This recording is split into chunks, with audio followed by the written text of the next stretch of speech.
संयुक्त राष्ट्र महासचिव एंटोनियो गुटरेस, फ्रांस के राष्ट्रपति इमैनुअल मैक्रोन के समेत 22 देशों के राष्ट्राध्यक्ष हैं। भारत आर्टिफिशियल इंटेलिजेंस के मुख्य संवाहक, आयोजक और अग्रणी राष्ट्र के रूप में स्थापित होता हुआ दिखाई पड़ रहा है।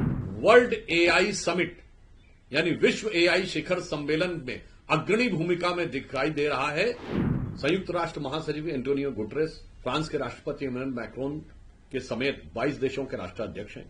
विश्व की सभी प्रमुख आईटी कंपनियों के प्रमुख आए हुए हैं, अर्थात भारत आर्टिफिशियल इंटेलिजेंस के मुख्य संवाहक, आयोजक और अग्रणी राष्ट्र के रूप में स्थापित होता हुआ दिखाई पड़ रहा है। यह हर भारतीय के लिए एक उत्साहित और आनंदित करने वाला सुखद गौरवशाली क्षण है, परंतु यह कुछ लोगों के लिए अचंभित और आश्चर्यचकित करने वाला भी हो सकता है, क्योंकि इसी देश में एक वित्त मंत्री ऐसे थे जिन्होंने संसद के पटल पे कहा था कि भारत के लोग तो नई टेक्नोलॉजी सीखने की क्षमता नहीं रखते, उनके अंदर की योग्यता कम है, इसलिए वो डिजिटल ट्रांजैक्शन जैसी चीजों को भी कैसे समझ सकेंगे। और आज भारत डिजिटल ट्रांजैक्शन में दुनिया का नंबर 1 देश है और उससे आगे बढ़ते हुए वर्ल्ड एआई समिट यानी विश्व एआई शिखर सम्मेलन में अग्रणी भूमिका में दिखाई दे रहा है।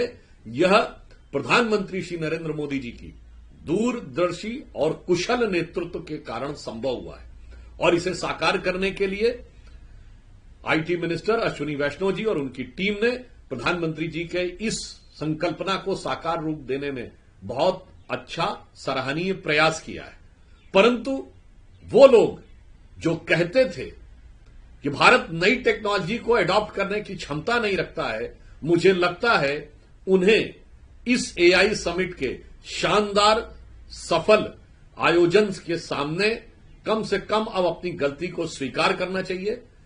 यह समकालीन भारतीय इतिहास के सबसे गौरवशाली क्षणों में से एक है और अमृतकाल में भारत विश्व का टेक्नोलॉजी में और सबसे नवीन टेक्नोलॉजी में नेतृत्व करने की क्षमता रखता है, एक अग्रणी भूमिका निभाने की क्षमता रखता है। यह उसका प्रमाण है और इसके लिए हम प्रधानमंत्री श्री नरेंद्र मोदी जी के प्रति आभार व्यक्त करते हैं पार्टी की तरफ से।